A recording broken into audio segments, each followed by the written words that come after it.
Middle schools show similar patterns but at a lower scale. This helps us identify opportunities for earlier intervention before behaviors escalate at the high school level.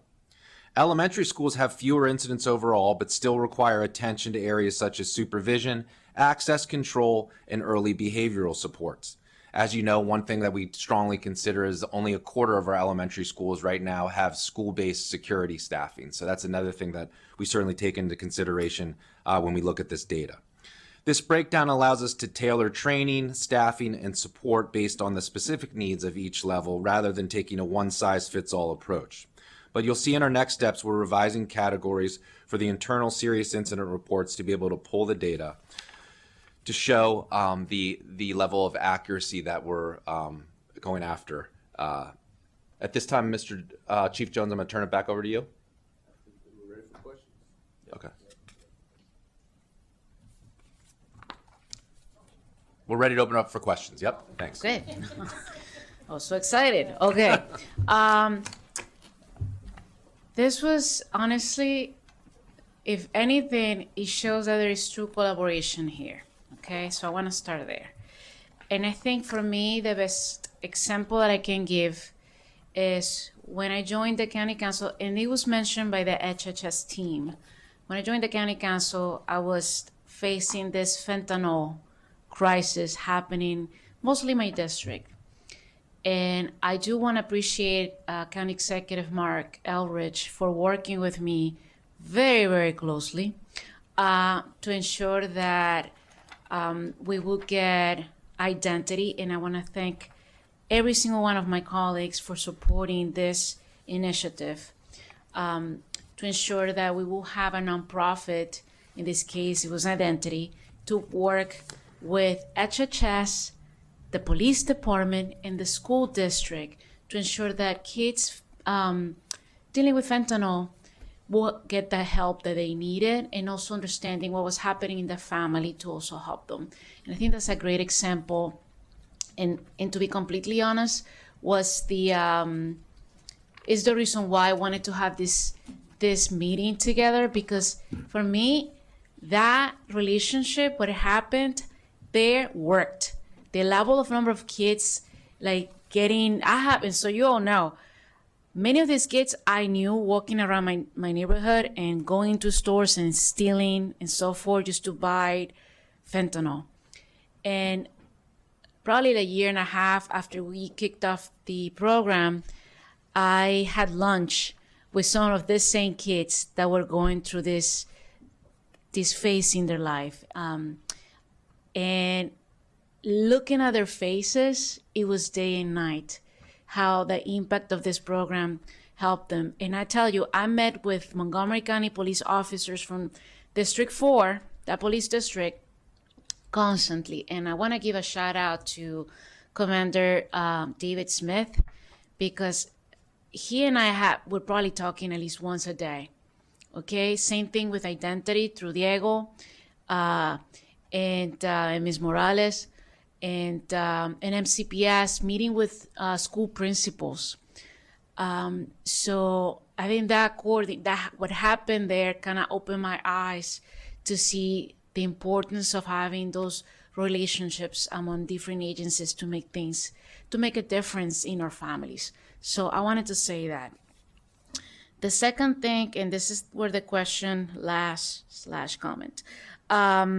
I have a lot of respect from the Street Outreach Network, the SON program.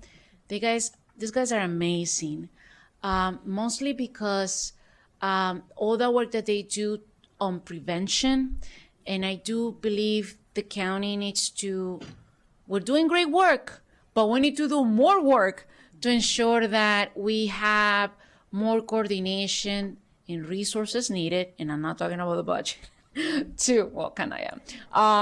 to ensure that more of these preventive activities happen so kids don't get into trouble, right? And that means coordination with our police department, but also with HHS and the school system to identify events where we know trouble is coming. And I think the last example that the HHS team gave us is great, how you knew about an incident that was about to happen through social media, and you worked with all the resources that you have in hand to make that prevention happen. And we need more of that. And frankly, that speaks highly of the work that we do in Montgomery County, that a lot of people have no idea, okay? And that's another reason why we're putting together this work session, just to connect and to say what we're working on. And yes, what other things we're not doing, but how can we as a community get there, right? So my question is, and this is also understanding, I do a lot of work with different schools within my district, okay? Lots of it. I spend a lot of time in schools. The role of principals in schools is critical, okay? So I need to understand better how that MOU that we have with the school system and the county in relationship with the police and HHS, how can that be improved with the idea of being more proactive in prevention? I'm one of those folks who think that you may have all the metal detectors that you want and all the technology that you talked about. That's great. But at the end of the day, it's about relationships, and it's about the school principal setting an example and ensuring that school staff have a really good relationship with the students and understand, well, if this kid, there's something up with him or her, what can I do to help? And what can I do to connect with our HHS services and so on to prevent situations? So that's a question that I have. I don't know if you have a comment out of that, but go ahead. I think it's actually maybe central to this conversation. And granted, schools only see the children less than 50% of the calendar year, and that only 7 hours out of the day. But at the same time, have tremendous impact on the friend groups that kids connect with, their activities outside of school. It's all connected. And so, to your point, we're in a human services business. All three agencies that are presenting to you today, and so the relationships that they have with one another is just as important as the relationships that the kids have with the adults in the building, and how we're able to leverage those resources. So to that point, anytime that we have humans, you're going to get variation in terms of output. And sometimes that's wonderful and presents very favorably. And sometimes it's not great, because when you are missing some critical service. So I think it would behoove us, as we're reevaluating future MOUs, to think about what the core services are and to articulate what those core services are, and to work in concert that this is the base core services that we're trying to connect with. Because unfortunately, with the abundance that we have in Montgomery County, sometimes because we have so many things going on, it's almost difficult to know what tool to apply to the right situation. I agree with you. Thank you so much for those remarks. Okay, ladies and gentlemen, this is how we're going to proceed. We're going to open it up to colleagues, and the clock is on. Just because 5 minutes each, just because if we don't do it, then somebody can take for 20 minutes, and then we're not giving the opportunity to everybody. So I am, you know me, I don't need to go there. I'm going to follow that clock. And if we finish the round and there are other questions and we have reasonable amount of time left, we can do round 2. Okay, I said my piece. We're going to start with the Chair of Public Safety Committee, Council Member Sidney Katz. Thank you very much, Madam President. I heard that 5-minute rule, and I'm going to try my best to come in under budget. First off, thank you to the Council President for having this discussion. We need to have this discussion. And I want to thank the panel for their update and for everything that you're doing. Ms. Garbe Aquino, you talked about the safety work group, and I sincerely appreciate all that hard work as well. We keep talking about the relationships, and we need to thank the various nonprofits and certainly Street Outreach Network with a group that works directly with their youth. But on the first slide on your presentation, it says youth safety and security, and to me that's a good way to say that. But then in other slides, you had community youth violence prevention and intervention program. You know where I'm going. And I believe that we need to be give a more positive discussion on that. I don't believe that any youth should believe that they're there because of a violence prevention. I believe we need to have that same young person realize that they're there because we're concerned about their safety and security. That's something that it struck me as you were reading. And as far as the school resource officers, and I certainly have seen them over the years, and we can call them community engagement officers. And I think that fellow named Shakespeare talked about a rose by any other name is going to smell as sweet. I think it certainly doesn't matter what they're called. It matters what they do. And in many cases, if a child sees a police officer during a time of crisis, if they're called to their home and somebody has to leave because of domestic violence or whatever horrific event, that child has a very negative thought about that police officer, whether it's fair or unfair. But if we can see them on a pleasant type of situation, and you talked about DARE, you talked about school, school safety patrols. I've been on that school safety patrol committee probably 35 years now. How in the world I got on it, I don't remember, but I'm glad that I am. But we need to make certain that our youth see our police officers during a happy time as well, during a pleasant time.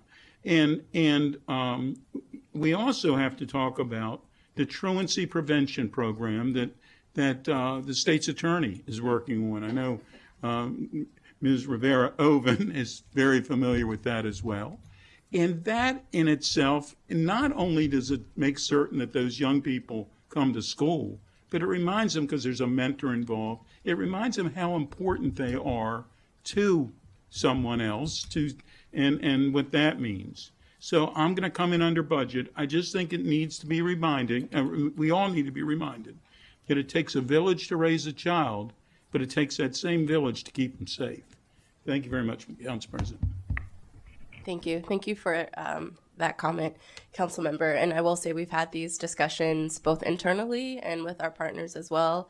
I do want to just make a note that in terms of our programs that are directly interfacing with the youth and in the communities, we do not go by that name at all. That is more so just our internal programming. Moving from PYD to the name that it is now speaks more to the work that our team is doing, but the youth, our community, they know us as Street Outreach Network or Safe Space. With that said, there may be some, language maneuvering we can do with it, but I appreciate your comment. Anybody else? No? Okay, that was very good. Thank you so much. Next, we have Council Member Andrew Fritzen. Thank you, Madam President. Thank you, everybody, for being here. The coordination, collaboration is really heartening to see here. It was more important to experience in the last couple of weeks. We've had some really alarming circumstances, Bradley Hills Elementary School, WJ, Whitman, among others. And I saw that coordination firsthand, was in the middle of it, and in many ways just want to express my appreciation for that. I think we have more work to do, clearly, but the level of communication is improved to where it has been in the past, and I do appreciate it. We had an arson and a threat of a school massacre at an elementary school. We had a threat to a high school of a school shooting where my understanding is there were only 20% of students showed up to Whitman High School on Friday. The school was empty. Parents, students, the community are palpably scared. And I think it's our job to really step up to demonstrate that we are going to keep them safe. So that's really what this conversation is about. I appreciate the work that has been done, but I do think that there is more work that we need to do. So I have some questions about the current CEO model and how it comports to best practices. I would also like to understand if we were to make a change and were to return an officer into high schools on a permanent, ongoing basis, do we have the resources to do that? What would that look like?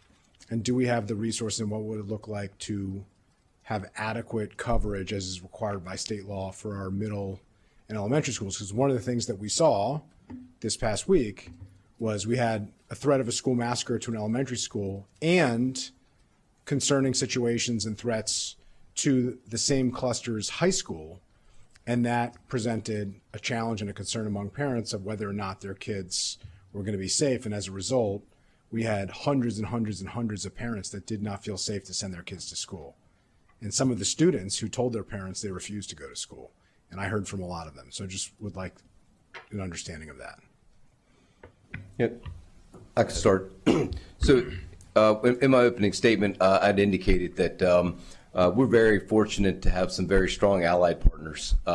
So to answer your question, yes, we can cover the high schools with a school resource officer in every high school.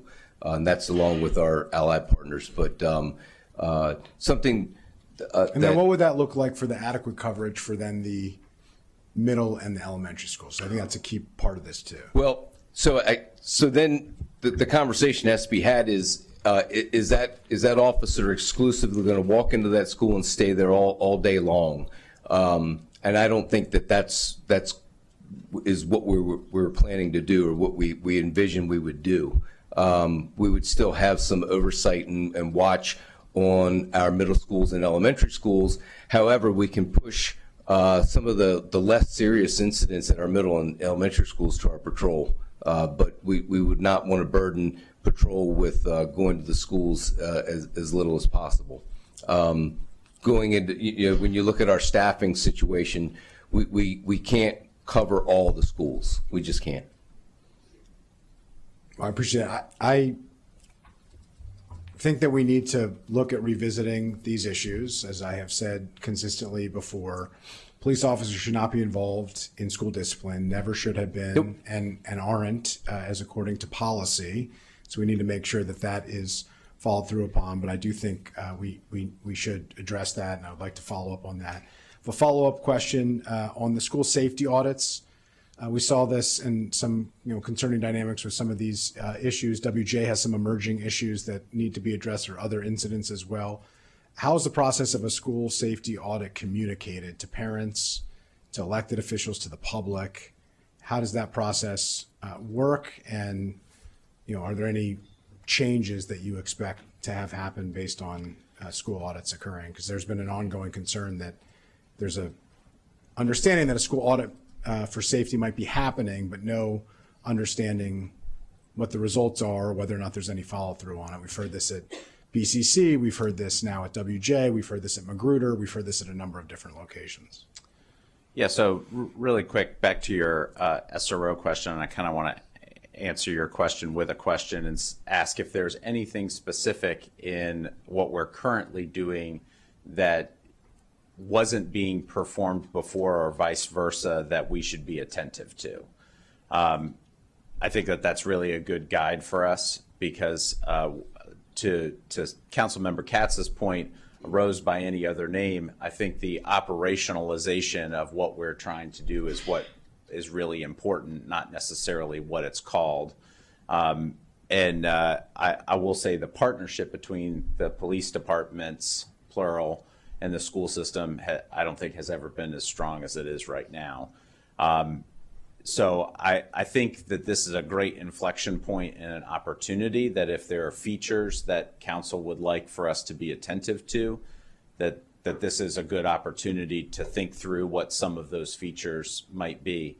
You brought up a really good point that I don't think a lot of people understand, and really does need to be elevated, is that law enforcement that's in our schools at any point is not there to enforce school rules. They're there to enforce the laws of the United States, the state of Maryland, and Montgomery County. And that enforcement of school rules is really the responsibility of school administration and the school staff. So thank you for elevating that. I think there's a lot of confusion when that comes to pass.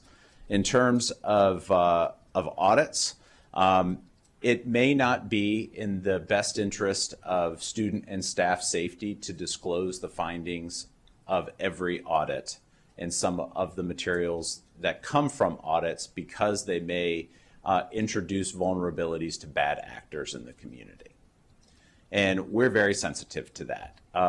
As a matter of fact, when we have to disclose something to the Board of Education for funding and for support, it is done in closed session because that sensitivity does introduce a vulnerability that we would not want bad actors to be aware of. So we work through that. We do have a process, and I'll certainly let Mr. Jones elaborate on that. But it is a team that goes through and evaluates everything from physical safety to adherence to practices, following the student code of conduct and other things as well. It's not just a one-time event either. There's follow-up at each school. We did a very comprehensive review for the first time in a really long time, actually in living memory, where we went through our secondary schools and are now working through our elementary schools for the first time in a long time. Mr. Jones, if Yes, and I would also add that when we have done our audits, we have communicated with our communities, even though they may not necessarily feel like they've been satisfied with what we provided them, but we have provided them with a vast overview of what we discovered and some of the changes and the improvements that we made as a result thereof. There's been no school community that we've done an audit at that we've not done that. I followed up with the BCC community. We've had several discussions with them. Same thing with the Magruder community, where we've had face-to-face discussions with them in regards to some of their concerns about their safety. And again, we've not only shared it with them, we shared it with staff and the students. And I think, again, Dr. Taylor makes a great point. We have had situations where people have utilized information that's been shared publicly to actually incur other threats to our schools that have put people in fear unnecessarily. And so these are the things that we are very sensitive about when it comes to making sure that, again, we are not going to put anybody in, we don't want to put anyone in danger in that regard, as we are moving forward with providing the best safety protocols and strategies in order to be able to keep our children safe every day. Thank Appreciate you. it. I have a response to the superintendent's question, but I will hold on that since I'm out of time. Yes. Thank you so much. Important questions. Councilmember Will Jowondo. Thank you. I appreciate this. Good news is I'll have a couple more bites at the apple because you guys will be before the ENC and ENC HHS committee in various stages. April 27th basically is the whole day. We do MCPS, safety and security first, and then HHS programs later in the day. So those who want more are welcome to come back. But I really appreciate the Council President for pulling this together. We could have had recreation hanging off the edge here too, you know, as far as the fact that when we're talking about safety and security with our kids, there's so many agencies, libraries, just underscoring the point that we all have a role to play. And park and planning, there you go. You know, so we go down the list. So I do want to just acknowledge that. A couple things I'll bring up. The Youth Resilience Initiative, we've kind of had some stops and starts with this, and it's been a point of pain. I know we've had transition in staff and leadership and who's going to do it, and so I'm just really happy to hear that we have it and it's together, and I'm interested to hear more about the work group and when it's meeting and what the goals are, because I just think it's someone has to be the honcho of the work and bring all the coordinating folks together and have a plan and data and metrics. And, you know, for example, you know, student X has an issue. They're going to touch multiple points, and we have to have a way through data sharing and agreements to make sure we're not dropping them if they have an interaction with MCPD or at the school or at a rec center. Or we have to get better at that. And I think this initiative is a way of ultimately helping to pull that off. And the dashboard is a great start as well. I am very concerned with the increase in drug-related infractions, and want to probe more on that as we move forward, of why we're seeing that, what we're seeing, how we're responding to it. Obviously, our students with mental health issues, there's certainly is a connection there, but that's probably not all of it. I'm glad fights are down. I am also concerned about arrests. In some fluctuation, and one of the charts that's in the packet, but was not in the presentation, for Black and African American students, there were 11 arrests in 23-24, 1 arrest in 24-25, but already up to 13 as of March of this year, a 70% increase, and we're not even halfway through the year, or we're towards the end of the year. We have a couple more months. So I'm really concerned about that, and I want to know what the reasoning there, or not the reasoning, but go ahead, I'll ask that, and if you could just be concise, because I only have 2 minutes. Yeah, so this is Montgomery County Police Department data. Otherwise, we would not be able to report it to you because the numbers are so small. This represents 1/10,000th of our students in terms of real data, and 1/3 of the data that you see presented is actually one person. So it's duplicate data, it's not unduplicated data. So 13, so 3 or 4 of those arrests is one person. Correct. All right. And I think, so that's great So- context. I think we need to provide Yeah. that in the context of what we were seeing 5 years ago. right, When which we- is very different. When we made Yeah. a change in systems, right? Yeah. When Chief Jones was in a different seat, we saw Yeah. a much higher level of arrests, and we switched to the model, Mm-hmm. and things have changed. So while the percentage is higher, I think that context is important. Yeah, and keep in mind, again, you're talking about single digits Right. in a school system 155,000. of 150,000 students. Right. And if you're looking for context, the national suspension rate for students in schools is about 5%. It's 7% at secondary level and about 3% at the elementary level. Our suspension rate is 0.2%. Yeah.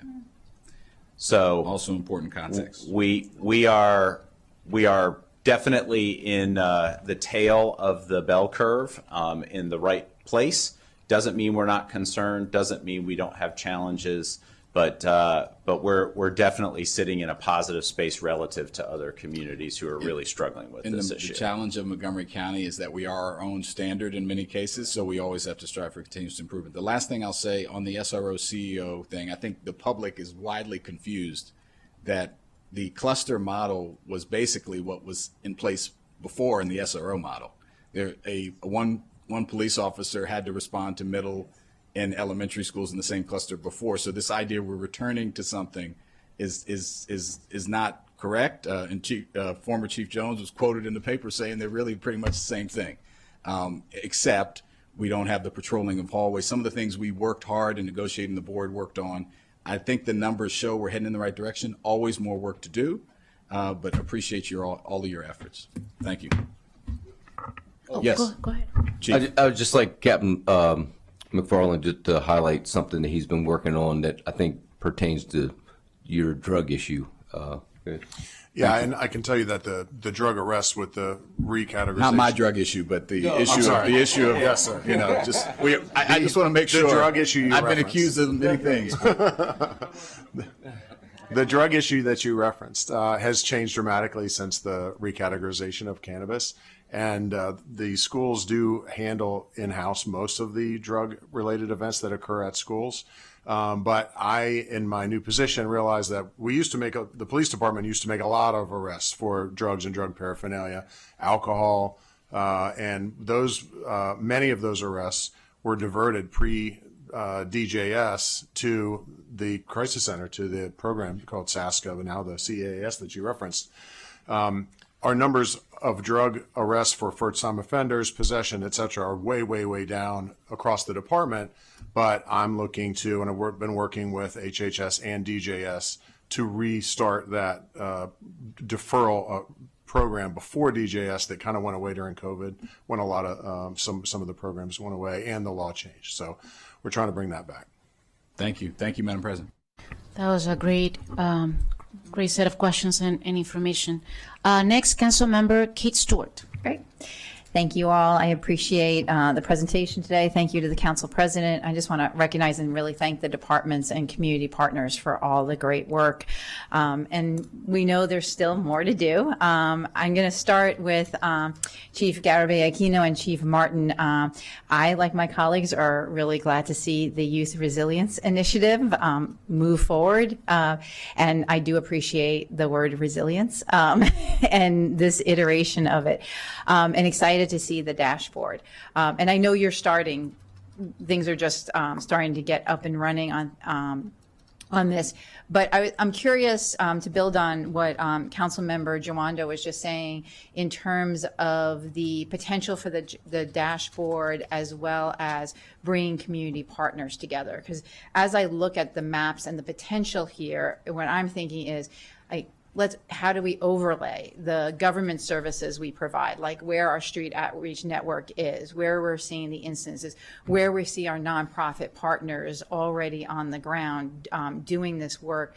Because as you know, and you all were so helpful when we did the mental health work last year, what we heard from a lot of families and young people is we had families and young people who were receiving services in our community, but lots of times the service providers didn't even know they were serving the same family. And then we had families and young people who didn't know where to turn to for services. So I just wanted to know, where do you see the potential as we're moving forward? Yeah, thank you for that comment. And you've said a lot within there. I think the focus that we're trying to focus on now is starting with all of our county agencies to ensure that we're on the same path, that we're speaking the same language, that we're monitoring the same outcomes. In addition to having the data dashboard that hasn't been launched publicly yet, but I do have a team that's working kind of on a how to use document that we can share with the public when it is launched publicly in terms of what data should we, what trends are we looking for? How can we work with community partners that we're aware of, just so that we're all kind of working from the same information? I will say the work has been slow to start because it is really just my team who's doing it on top of all of their other items that they're working on. But we have established these work groups. We do have a data work group that also includes colleagues from MCPS, REC, my team, MCPD as well, and these are the same questions that we're bringing in a larger group, and hopefully we'll have some answers to soon. But I will say the focus has been really on coordination with our internal county agencies before we push it to the broader community. Great, thank you. And also I just want to say congratulations on beginning the renovation of the Behavioral Health Crisis Stabilization Facility for Youth. I'm very excited to see that move forward, and I know you all are as well. I have a question for, I think next is the police department, if I still have a bit of time, on the CEO training that was highlighted. It talked about de-escalation, maintaining a positive school climate, constructive interactions with students, disability and diversity awareness, attention to racial and ethnic disparities.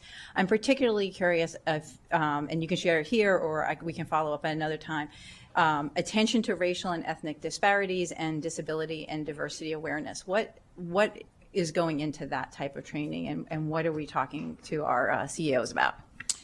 In addition to the training that all police officers get on those topics, this is a mandated training by the Center for School Safety, the Maryland Center for School Safety.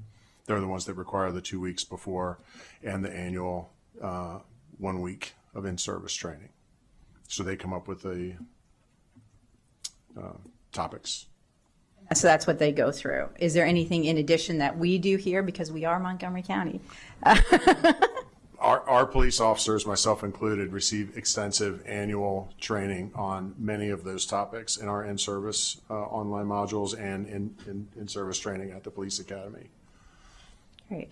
Well, I think given also just the times we're living in and everything, it would be great to be able to talk a little bit more about how we're thinking about those topics and engaging with our youth in our communities who we know from the data from HHS are experiencing a great deal of mental health strain right now, a great deal of trauma, and how we want to build positive relationships with law enforcement, with our youth community, but we also know what they're experiencing right now and how we can work on all of those relationships together. And I will get back in the queue. Do you have a response? No? Okay, just want to make sure to give you your time. Councilmember Evan Glass. Thank you very much, Madam President, for assembling this stellar team. You know, it takes a village to raise a child, and each of you are leaders in those respective efforts. And another leader who's not represented here per se, certainly by the school board, are our principals, right? In the nearly 211 schools that we have, their principals are looked up to. Principals are sought for their guidance, and ultimately they know their schools probably better than anyone else. And so, Mr. Superintendent, for you and the school system, what autonomy, big picture question, what autonomy do our principals have in keeping their individual schools safe and making sure that their students and their educators are protected? Because as I've been traveling around the county, recognizing there's a lot of diversity of thought and lots of different needs as well. Thank you for that great question. And as the principal of the principals, I'm Fair delighted to tell you that one of the characteristics that we look for in hiring principals is good judgment. And we are really trying to find expert educators who understand children, understand parents, understand communities, and understand dimensions of instruction and safety. And so every school is different. Every school has different needs, and we do want them to exercise good judgment, both in the moment and also while they're planning. But I will say that one of the things that we've struggled with mightily is reducing the variance in application of regulation and practice. And so we did some extensive... Can you say that in a different way? Yeah. We have a wide amount of variance between schools in how they do things versus what they do per se. And so to that end, we did some extensive training last year, which will now become an annual effort to level set with our student code of conduct and to have leaders talk through different practices that they have. Mr. Jones mentioned at the beginning of his presentation our adoption of the standard response protocol. And if you are not familiar with it, it's worth a Google. The We Love You Guys Foundation.org has an approach to emergency management that we've adopted. Over 50% of schools and school districts in the country follow the standard response protocol. So it's worth it for us to engage in activities that try to reduce the variance between schools. And I'm just mindful of time. Yep. And so just to dive deeper in this a little bit more, is the system set up as it is because of, I'll use the word differences of approach, if that's synonymous with variances, trying to, you know, I personally believe that within our very diverse school system, there might be situations where variances are allowed within measure, right? Yeah. So what is the school system's allowance there or ability to allow that for flexibility? Our code of conduct is a good example of this, where there's a range of reactions to individual incidents that occur that allow for principal judgment.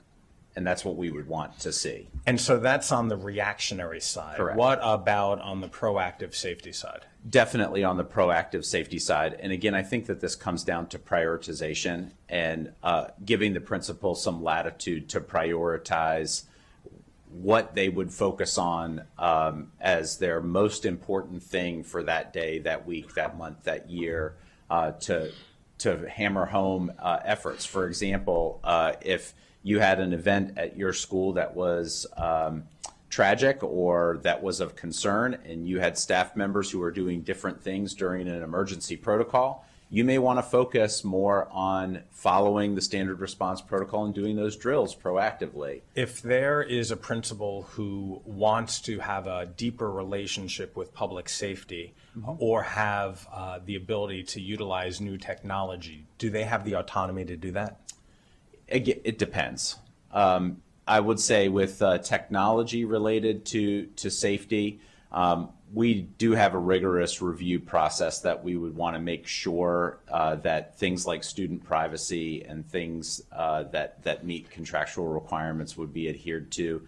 So I think we would be interested in hearing from them as to what their ideas might be. With the 10 seconds I have left, I'll say, in a school system as diverse as ours, I think we should afford more flexibility for each principal to keep their own community safe as they see fit. 0. Thank you. Thank you for those questions too. We're going to follow with Councilmember Don Lukey. Thank you, Madam President. A couple of things just to clarify some stuff, because the law that everybody's talking about is near and dear to me. I wrote much of it. I reviewed every single class that every school security employee and SRO gets trained on across the state of Maryland. And I spent from April of 2019 until Labor Day weekend in 2019, before the school year started, training people all over the state in this curriculum. So this is really, truly near and dear to me. I want to be clear, the role of an SRO, aside from the last piece of it, is the public safety piece, the law enforcement piece. The other part is as an educator, a mentor, and a trusted advisor. And so I know there was the whole, we don't want them patrolling the hallways piece of this, but when we are talking about, and I want to thank Dr. Taylor for saying we are in the human services business, and we're talking about relationship building, it's critical. And I don't think it's okay to say you can build a relationship, but you can't because you're wearing a uniform. That's not serving our community. It is not. And so we need to allow for flexibility so that that relationship piece does happen and is part of that trusted adult advisor ecosystem inside of our school buildings. The other piece is adequate coverage was a term that got inserted into the law in order to deal with the fact that at the time we were writing this, there was already a police staffing shortage across the state of Maryland, right? Some of the folks who were advocating for the bill wanted a police officer assigned to every single school. We didn't have enough people. Adequate coverage was the phrase we adopted and put into the statute to deal with the fact that we could not have one at every school. The intent was they would be at the high schools because that was where the primary areas of concern were. And then based on geography and other considerations, because you have some schools where the middle school and the high school are near each other, or sometimes a high school and an elementary school are close together, it left that flexibility for how to handle that. And also, school safety is not just an issue where we're talking about administrators and teachers versus students. We are also talking about dealing with threats to the school community from the outside, as well as, and I hate to say it, but it is the God's honest truth, parents and guardians coming to the school with other issues, other concerns going on, but we have got to be real and got to deal with those. With respect to the audits and safety evaluations and school emergency plans and everything like that, we built into the Safe to Learn Act a provision that shields that, prevents that from being disclosed under the Public Information Act. It's in section 4-314.1. Okay, that's why those things are not made public. And there are reasons for that, which is to the point that others have made. Sometimes there's copycat behaviors that occur based on things that get said in the media. So I want to touch upon a few things and let you respond to those. I served as a facilitator this year in the truancy prevention program, and I loved every day that I got to spend with those kids. But one of the things I learned in working with the state's attorney's office on that project is that not all school personnel participate in the TPP program in exactly the same way. So some of the pupil personnel workers and some of the counselors sit in on those sessions and actively participate. In other circumstances, they don't show up at all. And something should be done to help make that more uniform because it is a valuable program. I also, note that, and thank you, Councilmember Glass, for raising this, but, principals and teachers are educators, not investigators. And we need to emphasize that. And we need to make sure that everyone, each person in this ecosystem is collaborating, because that's not necessarily always the case. And yeah, we're human beings, so not everything's perfect, but try again. And we need to make sure from the top down that that is the message that we are giving. With respect to some of the more recent incidents, and I'm going to touch on one of them because I happened to be reading a Baltimore Banner article this morning. And it noted that the camera was found at Walter Johnson on April the 7th. It says that police were notified on Wednesday, and based on when the article came out, that was Wednesday, April 15th. That is 8 days later. And the search warrant was executed. The arrest was made on the 15th. And what I'm struggling with, as we put on my parent hat, is why there was an 8-day delay in the reporting of that, and wanting to know, what is the policy in terms of those notifications when something's discovered? What is the policy for handling of evidence? Because again, you're not investigators, you're educators, but we do have our partners who are investigators, and things need to be handled promptly. So could someone please speak to that? Yeah, without getting too hyper specific on an individual case, the camera was discovered by students and not turned over to school administration until the day it was reported to law enforcement.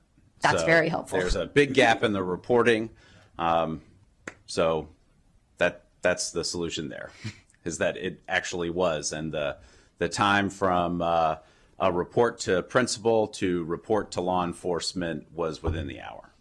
That's very good to hear. And I guess if there is a policy or procedure that does exist within the school system, and this may be a board question or Dr. Moran, that, in terms of the expedience with which evidence discovered or items are turned over to law enforcement, I would love if someone could speak to that.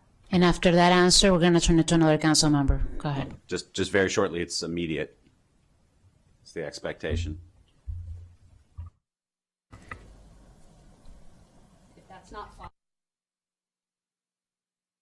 I mean, we do have a process for both student code of conduct and employee conduct, and we follow progressive discipline for both. So we have consequences for those things. And in this case, fortunately, that wasn't something that merited that. Thank you. I'm going to turn it to council member Kristen Mink. Thank you all for your work on these important issues. I think everybody has talked about, and I think we all in this room agree that early intervention, strategic prevention, that's the ideal, right? Whatever we can get in front of, we all want to do that. So I just wanted to better understand what that looks like. How are we intentionally using both data, and we saw some of this, so I know that some of it is happening, but wanted to give you all time to expand on it a little bit. How are we intentionally using both data as well as, in this part I didn't hear as much of, but as well as communication with community members, so that could be with students, with parents, with families, with community leaders, as you get information in different ways. How are we using that to intervene early if it seems like there's something that could be bubbling up, situations that we might be able to get ahead of, to be proactive, to be in the right place at the right time, to move resources, to move programming before something happens?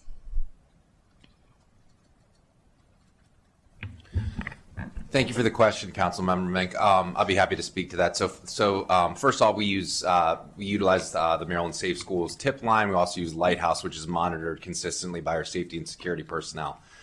We often, and I think over the past couple of years, we've really spent time focusing on our relationships with our communities, relationships with students, relationships with parents. A lot of tips come directly in from our students, which takes a lot of courage and happens all the time. And there are many times where we're convening meetings well into the evening, Saturday mornings, to bring together resources from our Montgomery County Police Department, DHHS, internal from Montgomery County Public Schools, to develop a plan for a specific situation and deploy those resources immediately.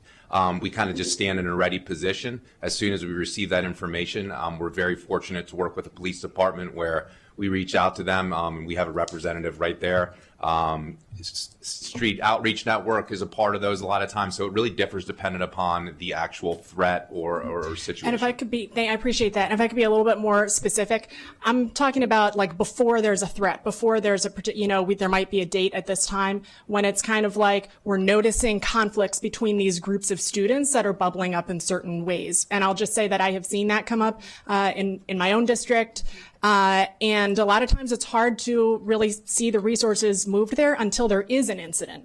And so if that's work that we need to be more intentional about funding or otherwise getting in place, then we need to know that. But I wanted to give you an opportunity to speak to what's currently happening. So again, I can again speak directly to that, and I think one of the ones that you're referring to is at Montgomery Blair High School, which was also noted as an example. Honestly, it goes back to Mr. Glass's, Councilmember Glass's question around the role of the principal.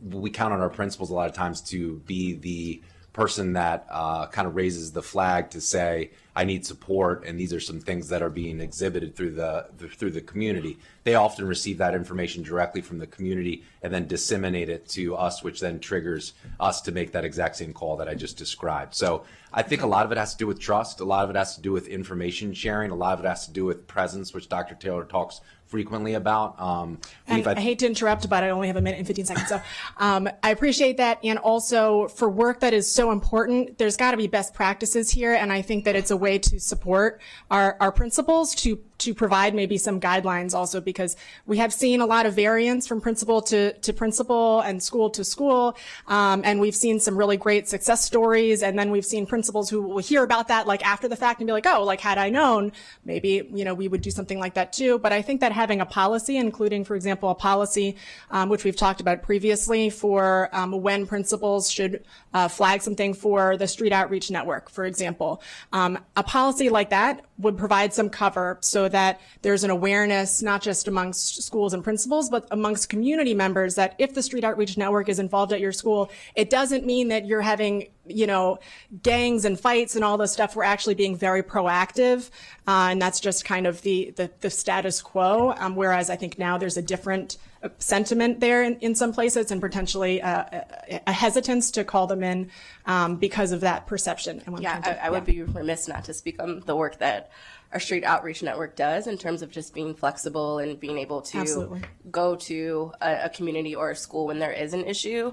I will say a lot of the work that happens with MCPS is a direct relationship of their close relationship with the administrators in the school level. I know the Sun team has gone to MCPS's principals meetings to present. But with that said, I think your point to a policy at an MCPS level, central office level is needed. And, I'd be happy to work with them on that. But most of the work to date has really been those in-school relationships that our team has with the principals in the building. Thank you. If I might add a few words, if that's okay. Okay, just very quickly.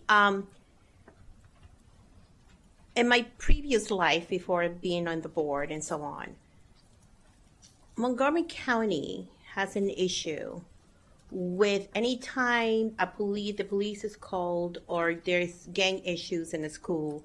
We sometimes cannot even say the word gangs. When I had a program, I was forbidden to say the word gang. We had troubled youth. Okay.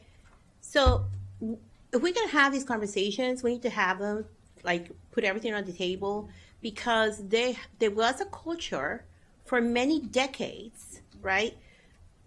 Do not call the police because we're going to have a bad reputation as a school. And I think what we're doing with the board and Dr. Taylor is doing and the team is doing these days is you need to do what you need to do and bring the resources that need to be done, because that is in the best interest of the kids, because that is our job.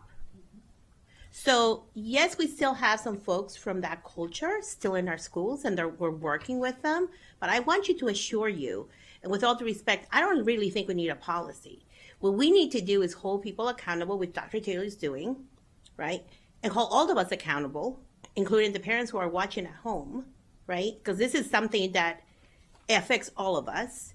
To say when we have a problem and the police are there, it's because we need them. Or when we have an issue, we will call the Street Outreach Network. And when we have an issue, we will call the mental health providers and so on. But we need to start coming away from that culture of don't say anything because we're going to get a bad reputation. That does not at all help anybody, and especially the young people and the kids who need those services. I just wanted to say that. Thank you. And can I just give a police perspective real quick? So we have mandatory notifications to actually to Marcus, to Mr. Jones's shop when we either make an arrest or we have a traumatic incident in the community that involves a student.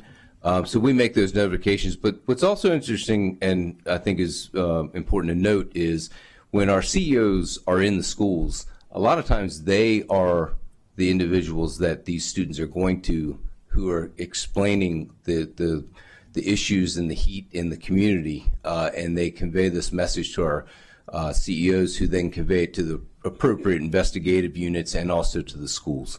So, Thank you for adding that comment. We're going to move on. Councilmember Shara Evans. Sure, thank you. Such a great conversation, and I'm going to piggyback off of Board President Rivera Oven a little bit. As I was sitting here listening to everyone and just really thinking about this previous weekend, I was thinking about how can we involve our youth more and how can we involve the parents. Just this past weekend, the NAACP held a youth summit at Richard Montgomery High School. I came a little late, but I did know the various areas, their topics that they discussed, and one was safety and security. I think it would behoove us to really listen to what our students are saying. That would really be helpful, as well as have our parents on site to hear what's happening, to know what resources are out there.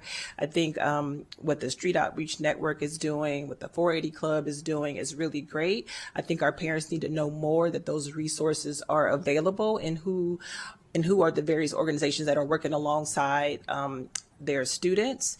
And I just think that we need to have like a town hall, right? And I don't know if you want to call it the state of the schools, but people really need to understand what's happening and what they could be doing more outside of the school to ensure that what's coming inside the schools will not come inside the schools. But I'll tell you this, I had a listening session back in February in Montgomery Village in Gaithersburg, and the 480 Club, Joseph Hooks, he came and he brought quite a few students, and the students were talking about, and one was a graduate of MCPS. He was talking about all the resources that he was hearing about at the listening session that he was not aware that was available. And he talked about, I need a job. I need something to do because otherwise I'm going to end up in jail or prison or end up dead. So help me stay out of the streets. Give me something to do. So that equates to jobs in the summer. I was looking for recs as well, right? That equates to more things happening for students after school.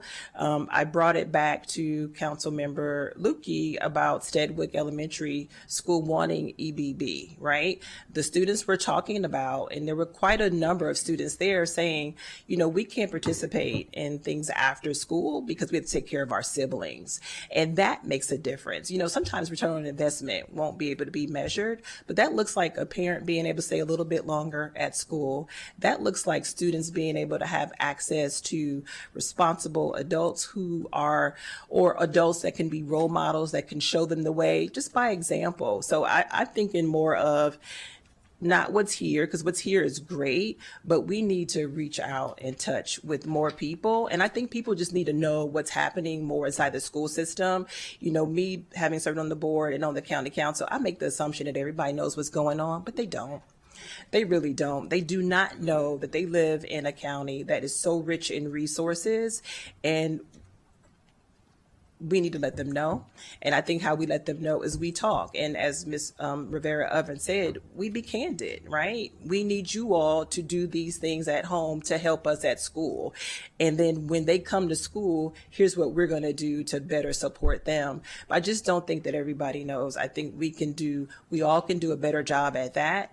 And I think that sometimes on an annual basis, we all need to come together and just have a conversation out in the community, have the trusted partners that our families and our students look to and trust. And if they say, if somebody from Street Outreach Network tells a student to come to an event, they're going to come. And if you all accompany them, because they will feel comfortable if you all are there, they will come. So I just think we should think about how we can outreach further into the neighborhood. I know we have a committee meeting at 3:45, so those are my comments with 55 seconds to spare.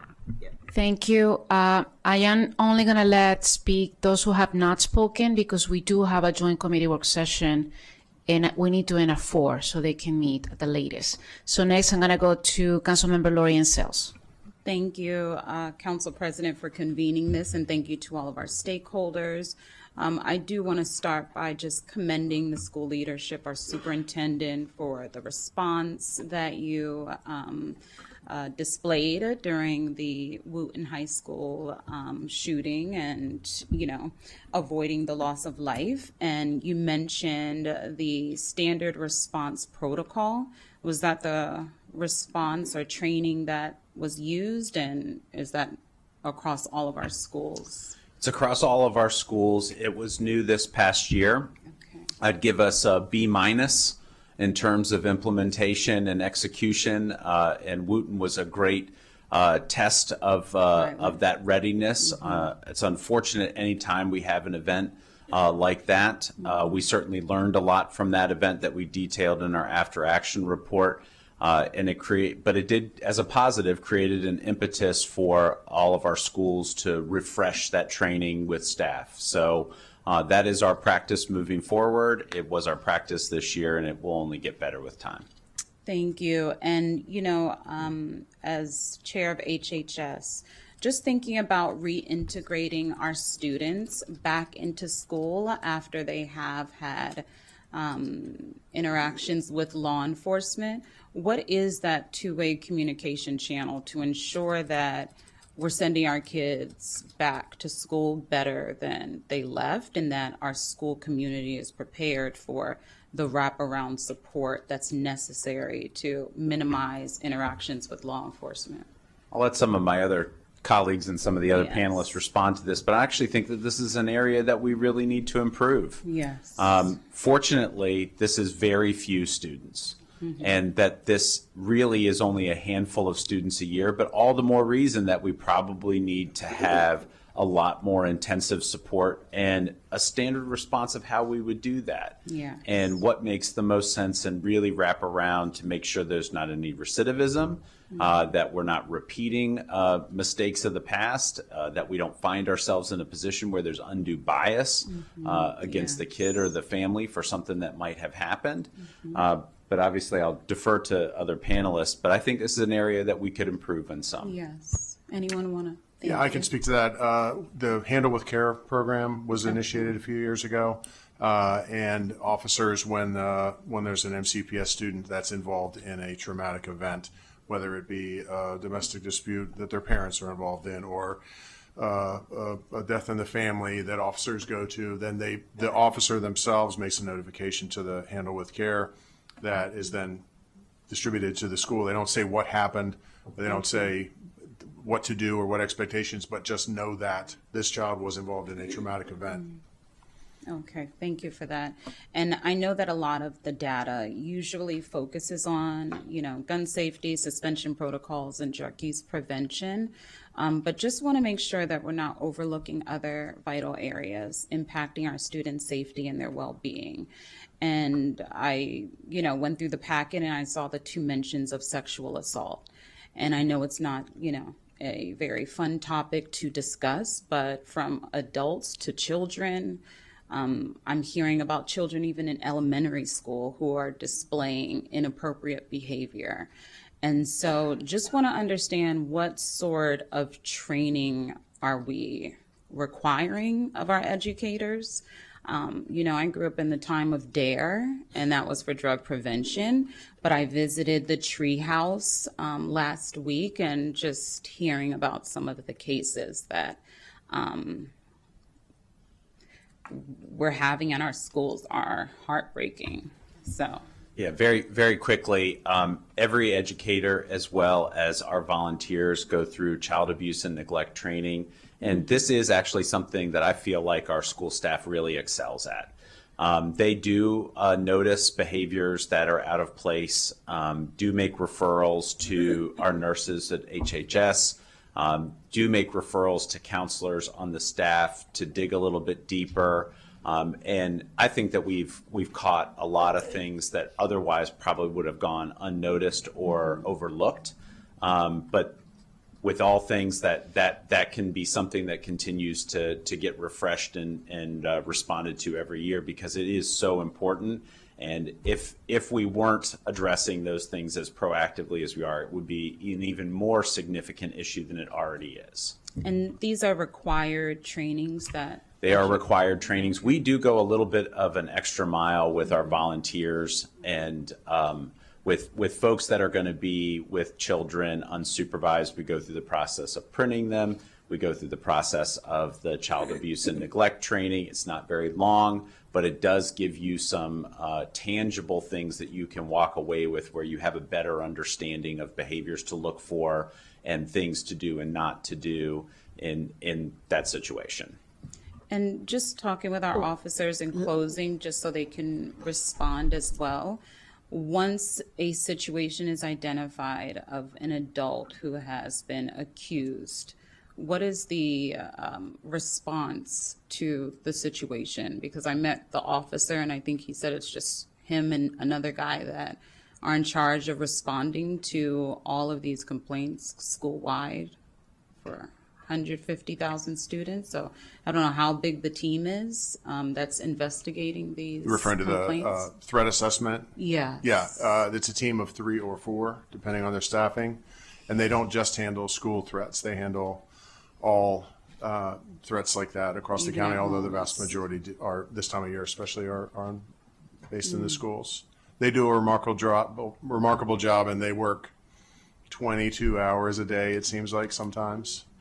Yeah, so I look forward to the next meeting, because I think response times and the ratio of officers in responding and investigating is going to be so important as we're talking about limited resources and moving forward. So thank you. Could I just Great. make one Yes, quick please. point of clarification? 10 seconds, Real because quick. we- It's just that in response to like sexual assault cases Yeah. or different cases, there are investigators from the police department, divisions that actually do those investigations, and they're the ones who respond, not just these 2 officers that are noted. These are your special Oh, no, I actually victims. met one of the officers at Treehouse. Right. That Yeah, but it's a actually larger responds. team.